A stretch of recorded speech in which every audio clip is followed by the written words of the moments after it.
Welcome direction study point. दोस्तों इस video में बिहार जीके के इंपॉर्टेंट प्रश्न देखने वाले हैं। आपको लगातार जो बिहार जीके के प्रश्न दिए जा रहे हैं। दोस्तों वीडियो के अंत में हम आपसे एक प्रश्न पूछेंगे जिसका जवाब आपको कमेंट बॉक्स में देना है, इसलिए वीडियो को लास्ट तक देखिएगा। दोस्तों वीडियो शुरू करने से पहले आज है हमारा 19 अप्रैल, और 19 अप्रैल के दिन जो कुछ महत्वपूर्ण घटना है उसके बारे में हम जान लेते हैं। तो देखिए 19 अप्रैल की सबसे प्रमुख घटना ये है कि इसी दिन भारत ने जो अपना पहला अंतरिक्ष यान है वह भारत में भेजा था, यानी कि अंतरिक्ष में भारत ने पहला अपना जो स्वदेशी उपग्रह है वो भेजा था। देखिए 1975 में भारत ने आर्यभट्ट जो था उपग्रह वो लॉन्च किया था। इसे महान भारतीय खगोल शास्त्री व गणितज्ञ आर्यभट्ट के नाम पर इसका नाम रखा गया था। यह 360 किलोग्राम वजनी था और यह 17 साल तक जो है अंतरिक्ष में रहा था। दूसरा आज की जो प्रमुख घटना है वो है कि दुनिया का जो पहला स्पेस स्टेशन है आज ही लॉन्च हुआ था। तो 1971 में आज ही में सोवियत संघ ने अपना जो सोल्यूत 1 है इसको पृथ्वी कक्षा में लॉन्च किया था। तो ये दो प्रमुख घटनाएं हैं जो आपको याद रखनी है। आइए शुरू करते हैं आज का वीडियो। हमारा पहला प्रश्न है, रामचंद्र शर्मा किस गांव से थे? देखिए रामचंद्र शर्मा एक स्वतंत्रता सेनानी थे। बताना है किस गांव से थे। तो करेक्ट आंसर हो जाएगा ऑप्शन नंबर सी, अमराहा। दोस्तों अमराहा वर्तमान गोरखपुर जिले में पड़ता है, एक गाँव है। तो देखिए अब हम रामचंद्र शर्मा की बात करें तो देखिए यह एक स्वतंत्रता सेनानी थे। यह 1928 के नमक सत्याग्रह में भी जेल गए थे और 1942 का जो भारत छोड़ो आंदोलन हुआ था उसके समय भी ये सक्रिय थे और उस समय भी ये जेल गए थे। तो इनका जो गांव था वह है अमराहा। ऑप्शन नंबर जो सी है करेक्ट हो जाएगा। आप कितने प्रश्न सही करते हैं हमें कमेंट करके ज़रूर बताइएगा, क्योंकि सारे प्रश्न बहुत ही इंपॉर्टेंट है, ध्यान से देखिएगा। अगला प्रश्न हमारा है, जगत नारायण लाल को किस जेल में भेजा गया था? ये भी एक स्वतंत्रता सेनानी थे। तो बताना है कि इन्हें किस देश में भेजा गया था। ये बिहार के थे। तो करेक्ट आंसर क्या हो जाएगा? जगत नारायण लाल को बांकीपुर जेल में जो है भेजा गया था। बांकीपुर जेल करेक्ट आंसर हो जाएगा ऑप्शन नंबर ए। अगला प्रश्न है, बिहार केसरी से किसे संबोधित किया जाता है? बिहार केसरी उपाधि से किसे संबोधित किया गया है? तो सही आंसर क्या हो जाएगा? Option number C, doctor Shri Krishna Singh को। डॉक्टर श्री कृष्ण सिंह बिहार के पहले मुख्यमंत्री थे और इन्हें बिहार केसरी के नाम से भी जाना जाता है।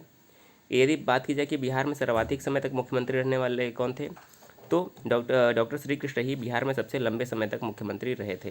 तो ये प्रश्न इंपॉर्टेंट है, आपको याद रखना है। अगला प्रश्न देखते हैं। अगला प्रश्न है, किस देश की सीमा बिहार राज्य से जुड़ती है? तो बताना है किस देश की सीमा बिहार राज्य से जुड़ती है। तो देखिए करेक्ट आंसर क्या हो जाएगा हमारा? Option number A, Nepal. Bihar के उत्तर में नेपाल है, तो जो बिहार की सीमा है वह नेपाल राज्य से जुड़ती है। आइए इसको मैप से देख लेते हैं जिससे यह स्पष्ट हो जाएगा पूरी तरह से। तो अगर हम मैप में बिहार को देखें तो देखिए बिहार के पूर्व में क्या है?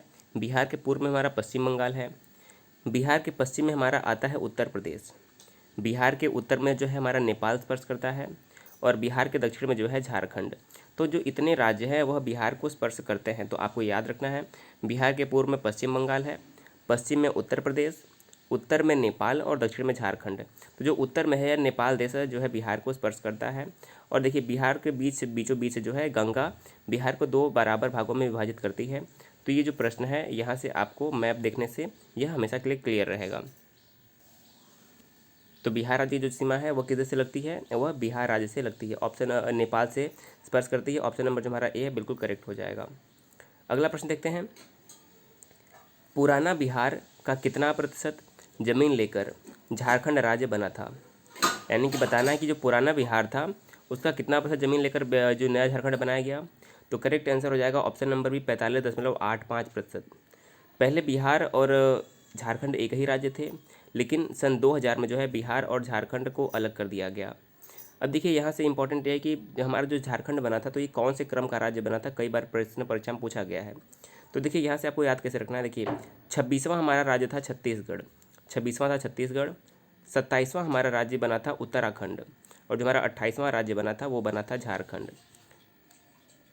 तो देखिए 26वां छत्तीसगढ़ किसको मध्य प्रदेश से अलग होकर छत्तीसगढ़ बना। 27वां जो हमारा उत्तराखंड है यह उत्तर प्रदेश से अलग होकर बना। और सन 2000 में बिहार से अलग होकर झारखंड हमारे देश का 28वां राज्य बना था, और जो कि पुराने बिहार का 45.85 हिस्सा को लेकर झारखंड बनाया गया था। और झारखंड की राजधानी क्या है? झारखंड की राजधानी जो है रांची है। तो ये भी प्रश्न इंपॉर्टेंट है। अगला प्रश्न देखते हैं, बिहार का शोक किस नदी को कहा जाता है? बिहार का शोक निम्नलिखित में से किसे कहा जाता है? सही आंसर क्या हो जाएगा? तो जो बिहार का शोक है वह कोसी नदी को कहा जाता है। ऑप्शन नंबर जो बी है कोसी नदी इसे बिहार राज्य का शोक कहा जाता है। बात करें कि बंगाल का शोक किसे कहा जाता है, ये भी प्रश्न कई बार पूछा गया है। तो बंगाल का शोक दामोदर नदी को कहा जाता है। जो दामोदर नदी है इसे बंगाल का शोक, और जो कोसी नदी है इसे बिहार का शोक कहा जाता है। अगला प्रश्न देखते हैं। आम की वह प्रजाति जो केवल बिहार में ही उपजाई जाती है उसका नाम क्या है। तो आम की वह प्रजाति जो केवल बिहार में ही उपजाई जाती है उसका नाम क्या है। दशहरी, जर्दालू, लंगड़ा या फिर सफ़ेदा। तो देखिए जो दशहरी आम है यह मुख्य रूप से लखनऊ में होती है, और जो हमारा जो सफ़ेदा आम है यह जो है बिहार में प्रमुख रूप से उपजाई जाती है। तो ऑप्शन नंबर जो डी सफ़ेदा आम है यह मुख्य रूप से बिहार में उत्पन्न होती है। और जो अल्फांसो आम की एक प्रजाति है, अल्फांसो आम, जो कि महाराष्ट्र में उत्पन्न होता है, तो यह भी मोस्ट इम्पॉर्टेंट है, ये बात याद रखनी है। अगला प्रश्न है, बिहार में बहने वाली नदियों में किसका उद्गम अमरकंटक में है। तो बिहार में जो नदियाँ बहती हैं यानी कि कोयल, सोन, पुनपुन, इनमें से किसका जो उद्गम है वो अमरकंटक से हुआ है। तो देखिए जो हमारी सोन नदी है, ऑप्शन नंबर बी, सोन नदी का जो उद्गम होता है वह मध्य प्रदेश के अमरकंटक की पहाड़ियों से होता है। उसके बाद यह जो है बिहार राज्य में प्रवेश करती है। तो सही आंसर क्या हो जाएगा, ऑप्शन नंबर बी, सोन नदी का उद्गम अमरकंटक की पहाड़ियों से होता है। ऑप्शन नंबर बी बिल्कुल सही हो जाएगा। अगला प्रश्न है, संपूर्ण बिहार राज्य अवस्थित है मैदानी क्षेत्र में, ताल क्षेत्र में, पठारी क्षेत्र में, या फिर इनमें से कोई नहीं। तो जो संपूर्ण बिहार का राज्य है यह मैदानी क्षेत्र में अवस्थित है। ऑप्शन नंबर जो ए है, बिहार मैदानी क्षेत्र में स्थित है। ऑप्शन नंबर ए बिल्कुल करेक्ट हो जाएगा। अगला प्रश्न है, बिहार में तेल शोधक कारखाना कहाँ पर है। पटना में, आरा में, बरौनी या फिर बाढ़ में। तो देखिए बिहार में जो तेल शोधक कारखाना है सबसे पहले बरौनी में स्थापित किया गया था। तो ऑप्शन नंबर सी, बिहार में जो तेल शोधक कारखाना है, तेल रिफाइनरी है, वह बरौनी में स्थित है। ऑप्शन नंबर जो सी है बिल्कुल सही आंसर हो जाएगा। अगला प्रश्न है, बिहार की कौन सी नदी पर बहुउद्देशीय परियोजना का निर्माण कार्य किया जाता है। तो बिहार की कौन सी नदी पर बहुउद्देशीय परियोजना का कार्य किया जा रहा है। देखिए सही आंसर हो जाएगा ऑप्शन नंबर डी, कोसी नदी। कोसी नदी पर जो है बहुउद्देशीय परियोजना का कार्य किया जाता है।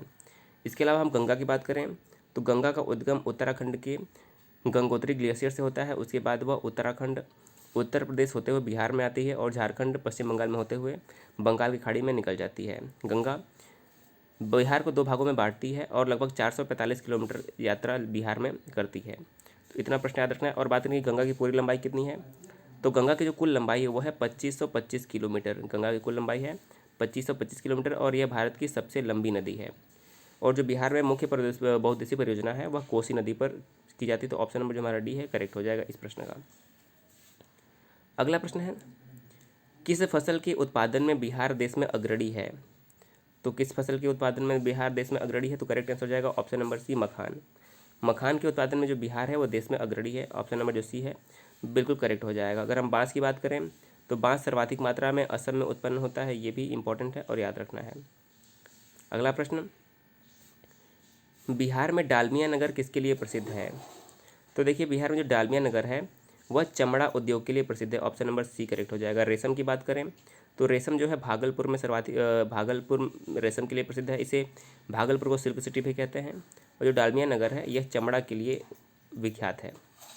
अगला प्रश्न देखते हैं, बिहार में कोयले का अनुमानित भंडार कितना है। तो बिहार राज्य में जो कोयले का अनुमानित भंडार है वह है 16 crore ton. Option number C, Bihar में कोयले का जो अनुमानित भंडार है वह है 16 करोड़ टन। ऑप्शन नंबर जो सी है करेक्ट हो जाएगा। और आज का हमारा अंतिम प्रश्न है, पूर्वी मध्य रेलवे का मुख्यालय कहाँ स्थित है। तो जो पूर्वी मध्य रेलवे है उसका मुख्यालय बिहार के हाजीपुर में स्थित है। ऑप्शन नंबर सी, बिहार के हाजीपुर में पूर्वी मध्य रेलवे का जो है मुख्यालय स्थित है। तो ऑप्शन नंबर सी करेक्ट हो जाएगा। अब दोस्तों हम कल का प्रश्न देख लेते हैं। कल हमने आपसे एक प्रश्न पूछा था कि जो गुप्त वंश की स्थापना है किसके द्वारा की गई थी। तो सही आंसर क्या हो जाएगा, आप में से काफ़ी लोगों ने सही आंसर दिया है, आप ऐसे ही जवाब देते रहें। तो जो गुप्त वंश की स्थापना है वह श्रीगुप्त के द्वारा की गई थी। ऑप्शन नंबर जो हमारा श्रीगुप्त हो जाएगा करेक्ट हो जाएगा। गुप्त वंश की स्थापना श्रीगुप्त ने की थी, सही हो जाएगा। काफ़ी लोगों ने सही आंसर दिया है। और हम आज का प्रश्न देख लेते हैं, इसका जवाब आपको कमेंट बॉक्स में देना है। तो आज का हमारा प्रश्न है कि टमाटर में लाल रंग किसके कारण होता है। जो टमाटर में लाल रंग होता है यह किसके कारण होता है। चार ऑप्शन है, टैनिन, लाइकोपिन, कुरमुरिन या फिर कैरोटीन। तो इसमें से जो भी सही आंसर होता है कि जिसके कारण टमाटर में लाल रंग दिखाई देता है, आपको कमेंट करके इसका आंसर बताना है। दोस्तों वीडियो पसंद आया तो जरूर शेयर कर दीजिएगा। वीडियो कैसा लगा हमें कमेंट करके जरूर बताइएगा। वीडियो देखने के लिए बहुत बहुत धन्यवाद।